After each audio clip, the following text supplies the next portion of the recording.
بسم اللہ الرحمن الرحیم۔ آج کی ہماری گفتگو کا عنوان ہے قرآن کے عام اور خاص احکام۔ پہلے میں موضوع کا تھوڑا تعارف کروا دیتا ہوں، یہ موضوع ہے کیا، یا اس میں سوال جو زیر بحث سوال کیا ہے۔ قرآن مجید کے بارے میں مسلمان یہ مانتے ہیں کہ یہ ایک آفاقی کتاب ہے، اس کی تعلیم اور اس کا پیغام ساری دنیا کے لیے ہے، سارے انسانوں کے لیے ہے، اور ہمیشہ کے لیے ہے۔ یعنی نبوت چونکہ رسول اللہ صلی اللہ علیہ وسلم پر مکمل ہو گئی، آپ کے بعد کوئی نبی نہیں آنے والا، تو اس میں جو ہدایت دی گئی ہے کہ کسی بھی نوعیت کی، اس کی معنویت یا اس کی ریلیونس آپ کے بعد آنے والے تمام انسانوں کے لیے جو اسلام کو قبول کر لیں، ان سب کے لیے، اور قیامت تک یہی ریلیونٹ رہے گی۔ تو یہ مطلب ہوتا ہے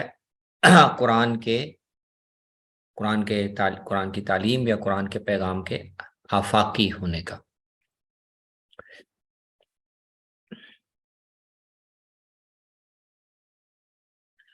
اچھا، لیکن اس کے ساتھ ایک اور سوال بھی پیدا ہو جاتا ہے کہ آفاقی ہونے کا کیا مطلب ہے؟ کیا یہ مطلب ہے کہ قرآن میں جو بات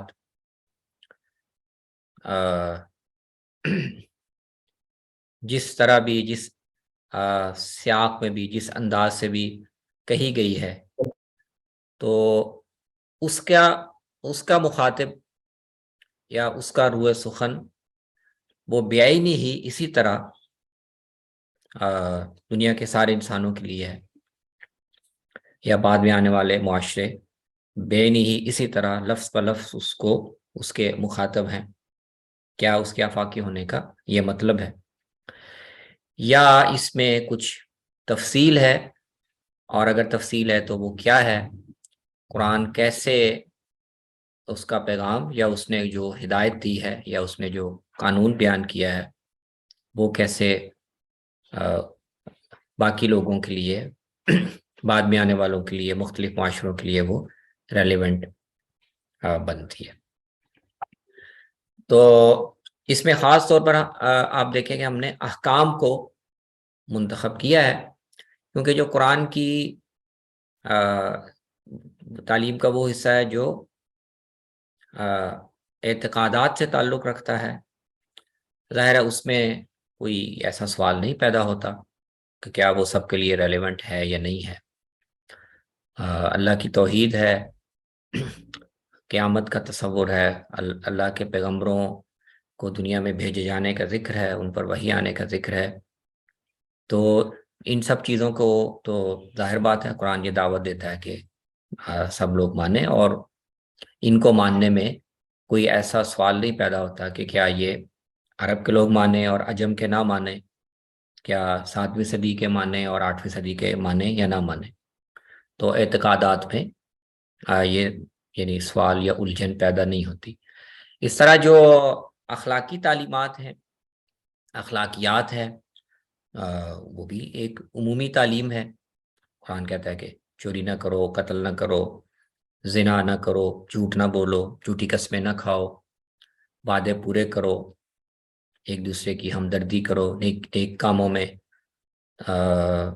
تعاون کرو، برے کاموں میں تعاون نہ کرو۔ یہ ساری اخلاقی چیزیں ہیں، ظاہر ہے ان کی آفاقی ہونے میں کوئی بحث نہیں۔ لیکن جہاں تھوڑی الجھن یا پیچیدگی پیدا ہوتی ہے، اور جس کو مسلمانوں کی علمی روایت میں ایک علمی طریقے سے سمجھا گیا ہے، وہ سوال ہے احکام کا۔ احکام سے مراد ایسی پابندیاں،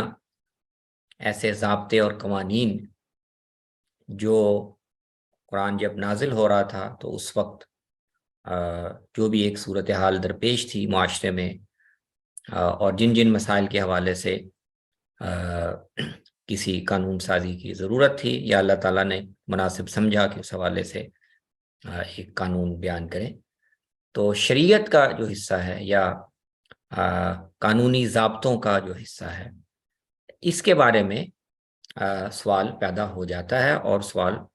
ہماری روایت میں پیدا بھی ہوا کہ یہ جو پابندیاں بتائی گئی ہیں، جس شکل میں بتائی گئی ہیں، کیا وہ اسی شکل میں بعینی ہی لفظ بلفظ وہ ہر صورتحال میں ایسے ہی بامانی ہیں، ریلیونٹ ہیں، یا ان کو ریلیونٹ بنانے کے میں کچھ اور چیزوں کو، مزید چیزوں کو دیکھنے کی ضرورت ہے؟ تو یہ مطلب ہے اس سوال کا کہ قرآن میں کیا سارے احکام عام ہیں، مطلب تمام حالات کے لیے، تمام معاشروں کے لیے، ہر طرح کے زمانوں کے لیے اسی طرح سے بے ہی، جیسا کہ اس کے پہلے جو مخاطب تھے، عرب کا معاشرہ جس کے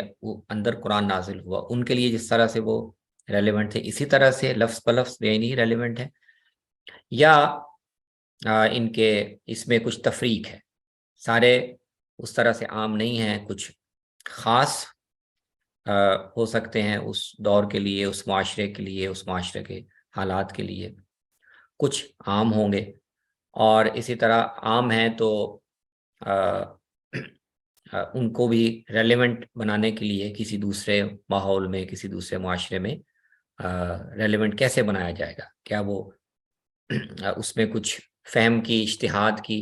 اور احکام پر غور کرنے کی ضرورت ہوگی کہ یہ حکم کیوں دیا گیا، کیا مقصد تھا، اور اس کے لحاظ سے اس پہ کیسے عمل کرنا چاہیے، یا بس جیسے آیا ہے،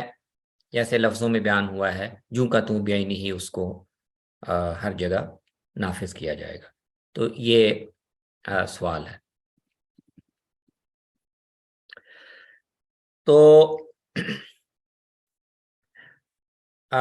سر اس میں پہلے ہی بات تو یہ ہمارے سامنے ہونی چاہیے کہ ہمارے جو مفسرین ہیں، یعنی جو قرآن کے متن کی تفسیر کرتے ہیں، ان پر یہ بات بہت وضاحت سے بیان کرتے ہیں کہ قرآن جب نازل ہو رہا تھا تو بنیادی طور پر وہ اس خاص قوم اور اس خاص معاشرے کو خطاب کر رہا تھا، اور وہاں جن چیزوں کی اصلاح کی ضرورت تھی ان کو موضوع بنا رہا تھا، اعتقادات میں بھی، اخلاقیات میں بھی، سماجی حالات میں بھی، اور ان کے ذریعے سے اولین جو مخاطب تھے قرآن کے، امیین، عرب کے امی، جن میں رسول اللہ صلی اللہ علیہ وسلم کی بعثت ہوئی اور جن کی زبان میں قرآن اتارا گیا، ان کو جو ایک کردار سونپنا مقصود تھا اور ان کی ایک ذمہ داری مقرر کرنا مقصود تھا، تو قرآن مجید براہ راست تو ان کے ساتھ مخاطب ہے، اور قرآن کا نزول بھی اسی وجہ سے تدریجاً ہوا ہے، درجہ بدرجہ ہوا ہے، جیسے جیسے رسول اللہ کی دعوت اور آپ کی جد و جہد مرحلہ بمرحلہ آگے بڑھ رہی تھی، جس طرح کے حالات پیدا ہو رہے تھے، جس طرح کے سوالات پیدا ہو رہے تھے، اس کے ساتھ ساتھ قرآن اترا ہے تاکہ موقع بموقع رسول اللہ صلی اللہ علیہ وسلم کی بھی رہنمائی کی جائے، مسلمانوں کی بھی رہنمائی کی جائے، جو کوئی مشکلات یا پیچیدگیاں پیش آ رہی ہیں ان پر بھی روشنی ڈالی جائے، اور جو مختلف مخاطب گروہ ہیں ان کی طرف سے سوالات اٹھائے جا رہے ہیں، اعتراضات اٹھائے جا رہے ہیں، ان کو ایڈریس کیا جائے۔ تو یہ تو قرآن کے پورے یعنی اسلوب سے ہر ایک عام پڑھنے والا بھی سمجھ سکتا ہے کہ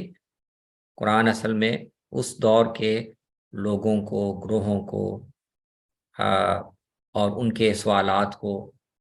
ہی براہ راست موضوع بنا رہا ہے، اور ان کو سدھارنے کی کوشش کر رہا ہے، یا ان کو ایڈریس کرنے کی کوشش کر رہا ہے۔ اچھا، اس لیے آپ کو تفسیر کے ذخیرے میں خاص طور پہ آپ قدیم مفسرین کے ہاں چلے جائیں تو شان نزول یا اسباب نزول اس کا بہت اہتمام ملتا ہے، یعنی یہ آیت کب کس موقع پہ نازل ہوئی، کیا واقعہ ہوا تھا، کیا پس منظر تھا، یہ اس لیے اہتمام کرتے ہیں تاکہ جب اس کا واقعاتی پس منظر ہمارے سامنے ہو تو ہمیں پھر آیت کو سمجھنے میں، اس میں جو اشارات کیے گئے ہیں، اس میں جو جن باتوں کی طرف رہنمائی کی گئی ہے، ان کو سمجھنا آسان ہو جاتا ہے۔ تو شان نزول اس لیے اہم ہے۔ تو اگر اس قرآن کے اس بنیادی اسلوب خطاب کو سمجھ لیں تو ہمارے سامنے قرآن کے نزول کی اور اس میں مجموعی طور پر ہدایت جو دی گئی ہے، رہنمائی دی گئی ہے، اس کی نوعیت کیا ہے، تو اس کا ایک فریم ہمارے سامنے بن جاتا ہے، اور وہ یہ ہے کہ رسول اللہ صلی اللہ علیہ وسلم کو ایک ذمہ داری دی گئی، اور اس ذمہ داری یہ تھی کہ آپ توحید کا یہ پیغام، رسالت پر ایمان کا یہ پیغام ان لوگوں کے سامنے پیش کریں، اور جو لوگ ایمان لے آئیں ان کی ایک جماعت تیار ہو، اور اس جماعت کے ذریعے سے اللہ تعالیٰ یہ چاہتے ہیں، اللہ تعالیٰ کا مقصود یہ ہے کہ عرب میں جو انحراف آ گیا ہے دین ابراہیمی سے، شرک آ گیا ہے، بدعات آ گئی ہیں، ان کا خاتمہ کیا جائے، اور دوبارہ یہ قوم جو حضرت ابراہیم کی اولاد ہے، اور حضرت ابراہیم نے توحید کے لیے ان کو یہاں بسایا تھا، یہ دوبارہ اپنے جد امجد کے دین پر واپس آ جائے۔ اس کے لیے جو آپ پر ایمان لائیں ان پر مختلف مراحل میں مختلف ذمہ داریاں ڈالی گئیں۔ مکہ کے دور میں صبر کی، استقامت کی، دعوت اور تبلیغ کی ذمہ داری ڈالی گئی، پھر اگلے مرحلے پر ہجرت کی ذمہ داری ان پر ڈالی گئی، ان کو پابند کیا گیا کہ وہ ہجرت کریں، پھر ہجرت کے بعد ان کو اپنے آپ کو منظم کرنے کی ذمہ داری ڈالی گئی۔ اس کے ساتھ یہ ذمہ داری ان پر عائد کی گئی کہ اب وہ قوت بھی جمع کریں اور جان اور مال کی قربانی بھی دیں، اور اب ان کو جہاد کرنا ہے، اور جہاد کر کے اس دین کو غالب کرنا ہے، بیت اللہ کی جو حیثیت ہے مرکز توحید کے طور پر اس کو بحال کرنا ہے، مکہ فتح کرنا ہے، اور پھر تب نبی صلی اللہ علیہ وسلم کی جو ذمہ داری ہے، جو آپ کا مشن ہے، وہ مکمل ہوگا، جس کا سورۃ الفتح میں ذکر ہے، سورۃ النصر میں، اذا جاء نصر اللہ والفتح ورأیت الناس يدخلون فی دین اللہ افواجا فسبح بحمد ربک واستغفر انہ کان توابا۔ اسی میں اشارہ بھی دیا گیا کہ جب یہ مکہ فتح ہو جائے، لوگ اللہ کے دین میں داخل ہو جائیں، اللہ کا دین اس پوری زمین میں توحید غالب ہو جائے، تو پھر آپ کا کام پورا ہو جائے گا، اس کے بعد پھر آپ دنیا سے رخصت ہونے کی تیاری کریں۔ تو یہ قرآن کا یعنی پورا ایک ماحول ہے جس میں وہ کلام کرتا ہے۔ تو اب اس میں ظاہر بات ہے کہ اب اگر یہ اس کا پورا ماحول ہے تو اس میں ہم دیکھ سکتے ہیں کہ جو یہ جو گروہ ہے مہاجرین کا، صحابہ کا، ان کی ذمہ داری کی ایک خاص نوعیت ہے۔ یہ وہ اولین گروہ ہے جو رسول اللہ کے پر ایمان لا کر وہ بہت بڑی اور بنیادی اور بھاری ذمہ داری اٹھا رہا ہے کہ ہاں وہ آپ کا دست و بازو بن کے اس مشن کو مکمل کرے گا۔ تو اس گروہ کی جو حیثیت ہے اور اس کی جو ذمہ داریاں ہیں اور اس کے ساتھ جو وعدہ اور وعید ہے، ان کے لیے جو انعامات بتائے گئے ہیں، ان کے جو خاص احکام بتائے گئے ہیں، اب یہ ظاہر ہے کہ اس کو اس ریفرنس سے ہم سمجھیں گے تو وہ صحیح اپنے سیاق میں اور صحیح کانٹیکس میں سمجھ میں آئیں گے۔ دوسری بات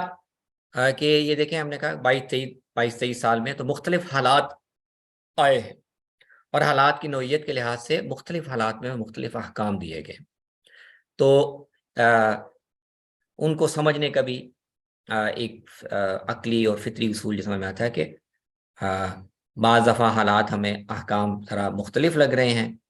لیکن اگر ہم ان کے سیاق میں ان کو رکھ کر دیکھیں کس طرح کے حالات میں یہ بات کہی گئی ہے، تو اس سے بھی ہمیں مدد ملتی ہے یہ سمجھنے کے لیے کہ یہ ایک ہی حکم ہر طرح کے حالات کے لیے مطلوب نہیں ہے، بلکہ اگر ہم سیاق دیکھیں اور وہ صورتحال دیکھیں جس میں یہ حکم دیا گیا، تو پتہ چلتا ہے کہ کس طرح کے حالات میں یہ ہدایت ہے اور کس طرح کے حالات میں یہ ہدایت ہے۔ پھر قرآن میں چونکہ ایک امت کھڑی کی جا رہی ہے جو اب دنیا میں لوگوں تک بھی اس دین کو پہنچائے گی، کنتم خیر امت اخرجت للناس، جب یہ سارا عمل کرنے کے بعد دین غالب ہو گیا اور ایک امت کھڑی ہو گئی، تو اب اس کی ایک ذمہ داری ہے، اور وہ ذمہ داری دنیا کی باقی قوموں تک حق کو اور دین کو پہنچانے کی ہے۔ تو اب قرآن نے شریعت کے حوالے سے، انسانی زندگی کے معاملات کے حوالے سے، اور اسی طرح یہ امت جس کو ایک اقتدار دیا گیا ہے انہوں نے اپنے اجتماعی معاملات کو کیسے چلانا ہے، ان سب چیزوں کے حوالے سے بھی کچھ اصول اور ضابطے بیان کیے ہیں۔ ان میں بھی ہمیں یہ دیکھنا پڑتا ہے اور ہماری علمی روایت میں اس کو لحاظ رکھا گیا ہے کہ وہ جو اصول، ضابطے، قانون معاشرتی زندگی کے حوالے سے، معیشت کے حوالے سے، سیاسی حوالے سے، قومی مسائل کے حوالے سے دیے گئے ہیں، اس میں بھی غور کرنے سے اور تفقہ سے جب ہم پڑھتے ہیں تو یہ پتہ چلتا ہے کہ وہاں پر بھی کچھ جو قرآن کے نزول کے وقت کی تمدنی حالات تھے، جس طرح کے تاریخی حالات میں مسلمانوں کی ذمہ داری دی گئی، جس طرح کی معاشرت تھی، تو ضابطے دیے گئے ہیں، قوانین دیے گئے ہیں، لیکن وہ اس خاص سچویشن کو بھی ایڈریس کر رہے ہیں جو قرآن کے نزول کے وقت براہ راست موضوع ہے۔ لیکن اس میں کچھ چیزیں ایسی بھی ہیں کہ جو شاید کسی دوسرے ماحول میں آپ چلے جائیں یا حالات تھوڑے سے بدل جائیں تو شاید اس طرح سے ریلیونٹ نہ رہیں، تو ان میں آپ کو حکم کا جو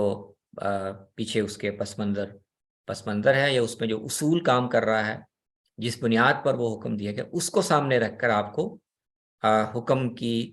حکم میں کچھ کسی نوعیت کی ظاہری تبدیلی یا ایک ترمیم وہ بھی کرنی پڑتی ہے تاکہ حکم جو ہے وہ اپنی پوری اسپرٹ کے ساتھ ریلیونٹ ہو، وہ صرف الفاظ کے لحاظ سے، ظاہری لحاظ سے ریلیونٹ نہ ہو۔ کیا ہم نے قرآن کے الفاظ پر عمل کر لیا؟ نہیں، وہ اگر بالکل اسی طرح نئے حالات میں ریلیونٹ ہے تو ٹھیک ہے، لیکن اگر